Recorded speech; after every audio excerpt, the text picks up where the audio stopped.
Ich lege noch etwas verschlafen von Skarö ab.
Na super.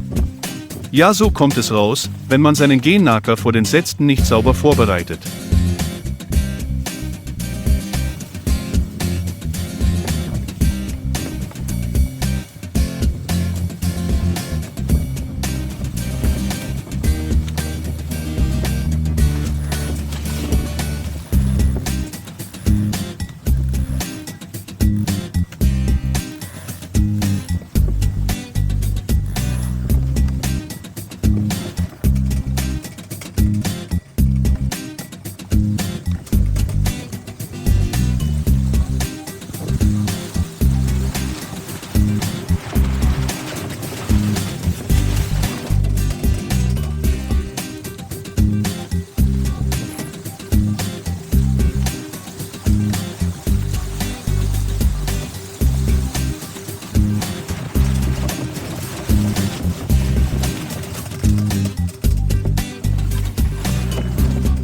Ich benehme mich heute wie ein Anfänger.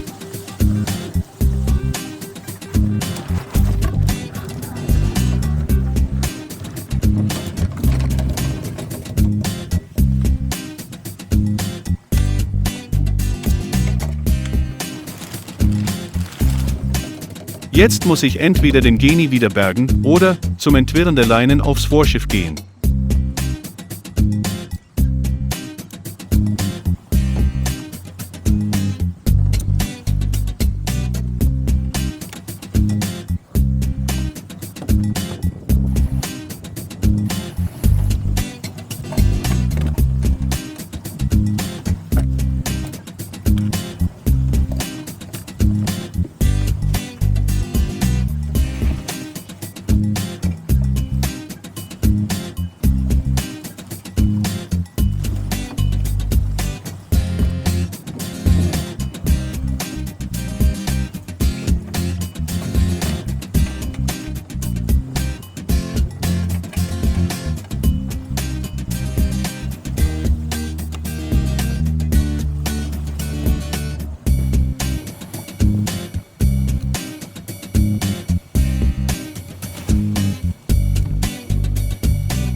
Und endlich steht das Ding.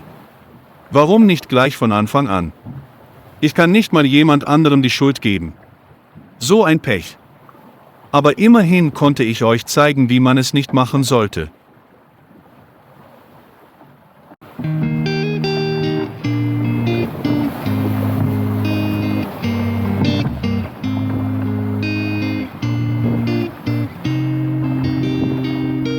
Ich will lieber nicht einhand, unter Gennaker, durch den Verkehr im Fahrwasser segeln. Also geh nie wieder bergen.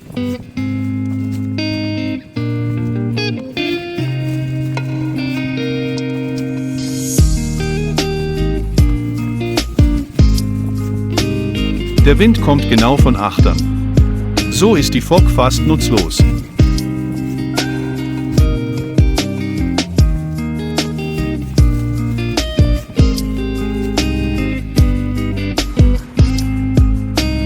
Der Traditionssegler, Filler, welcher in Svendborg stationiert ist, überholt mich.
Die Durchfahrtshöhe von rund 33 Metern reicht mal wieder knapp, auch für mich.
Aber immerhin kann ich die Strecke bis zur Hafeneinfahrt unter Segel zurücklegen.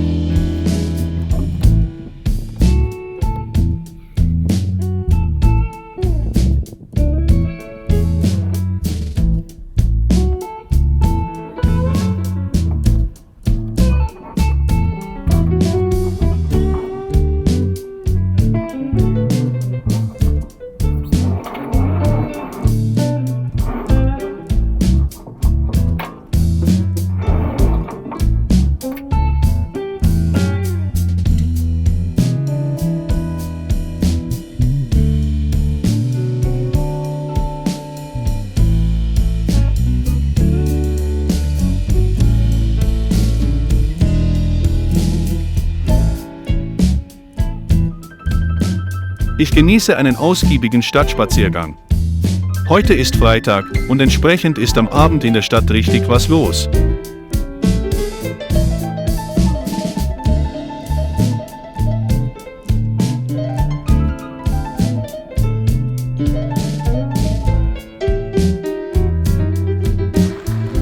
Es wird wieder eine nasse Nacht.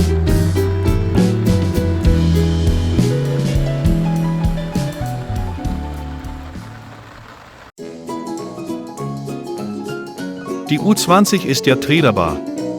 Also war ich mit ihr auch mal auf dem für mich nahen Bodensee unterwegs.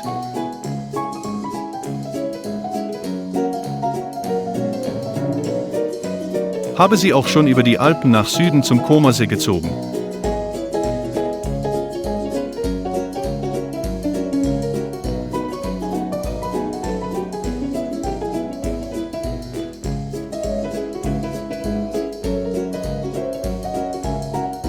Aber meist genieße ich einfach den Zürichsee vor meiner Haustüre.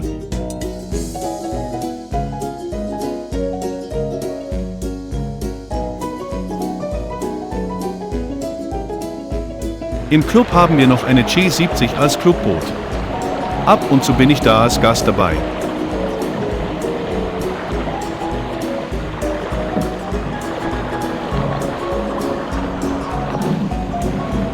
Zum Beispiel im Winter, wenn die U20 in der Scheune auf die Saison wartet, beteilige ich mich ab und zu an der sonntäglichen Ausfahrt.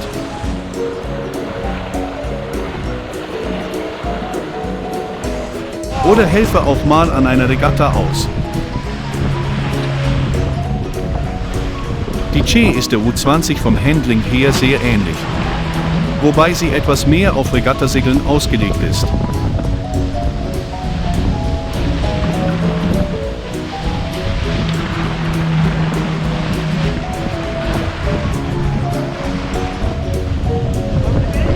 Meine Frage, ob wir den Gennaker setzen wollen, hat alle erheitert.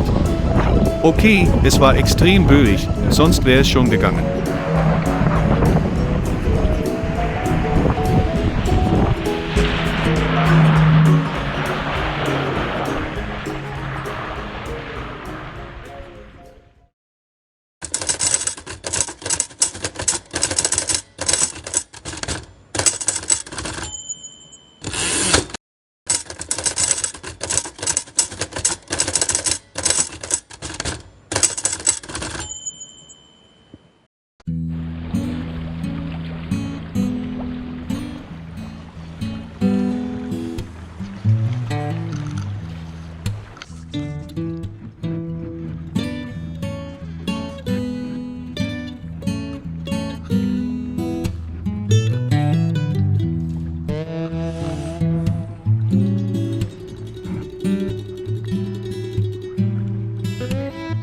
Ich warte nicht, bis die Strömung im Sund zu meinen Gunsten kippt und starte 30 Minuten zu früh aus dem Hafen Svanberg.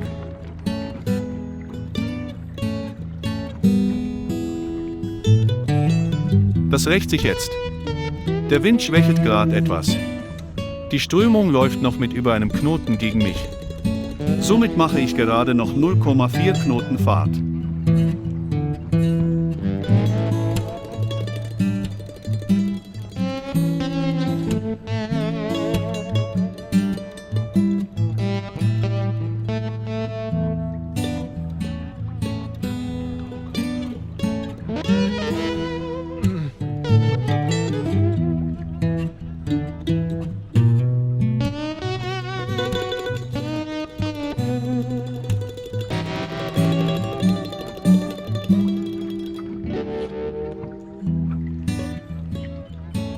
Solange es nicht rückwärts geht, ist ja alles in Ordnung. Lange wird es nicht mehr dauern, bis die Strömung kippt.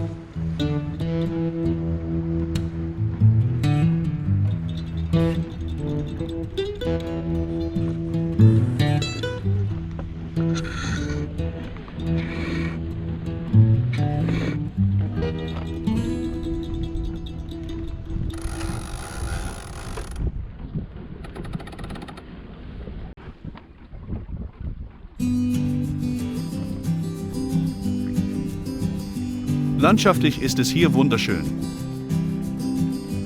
Und ich habe viel Zeit, um es zu genießen.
Im Sven-Borgsund geht dann wieder die Post ab. Da ist es wieder. Mein Einhandproblem. Bei diesem recht böigen Wind muss ich wieder von Hand steuern. Das macht zwar Spaß, aber dabei leidet das Filmen.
Im originellen Hafen von Lundeborg schaut ein deutscher Skipper von seiner fetten Bavaria auf mich runter und fragt ungläubig, ob ich denn auf diesem Ding übernachte.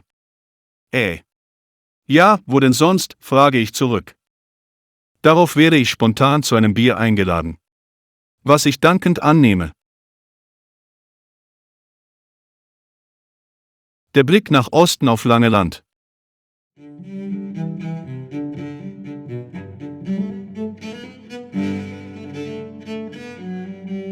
Den Begriff Kirchenschiff habe ich bisher offenbar komplett missverstanden. Worum geht es denn bei diesen Schiffsmodellen, welche in jeder Kirche hängen? Spätestens, wenn man den Roman Wir Ertrunkenen von Carsten Jensen gelesen hat, kann man es sich denken.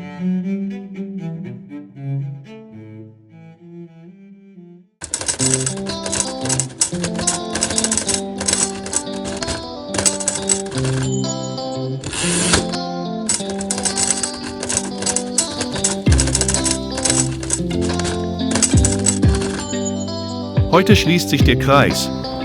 Ich nehme die letzte Etappe zurück nach Nyborg in Angriff.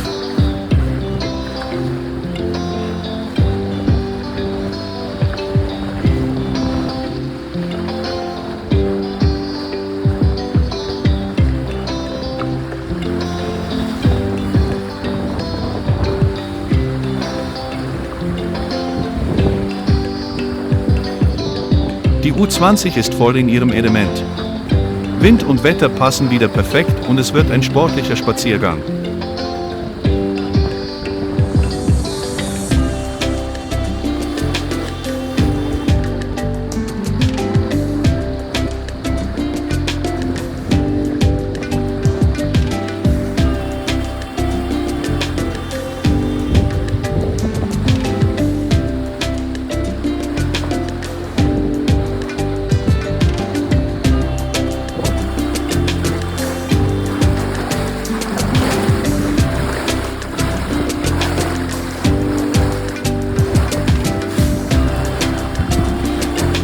Ich wollte heute in Nyborg sein, denn am Abend kommt mein Sohn und wir wollen vor dem Beckvisieres noch 1 bis 2 Trainingsfahrten zusammen machen.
Bei der Ankunft durfte ich im Westerhafen anlegen.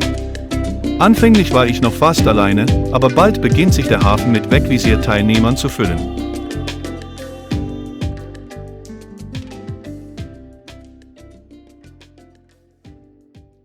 Hier noch ein wenig Statistik. Insgesamt war ich für meine leicht erweiterte Runde um Fünen 22 Tage unterwegs. Davon waren 16 Segeltage. Dabei habe ich 264 Meilen gelockt mit einer Durchschnittsgeschwindigkeit von 4,6 Knoten. Die erreichte Höchstgeschwindigkeit war 10,5 Knoten. Der Motor war immer bereit, aber ich habe ihn praktisch nur für die Einfahrt in die Häfen benutzt. Aus den Häfen raus konnte ich fast immer segeln. Damit endet mein Bericht zur Umsegelung von Fünen. Wie es für uns am Wegvisierrace lief, erfahrt ihr vielleicht später.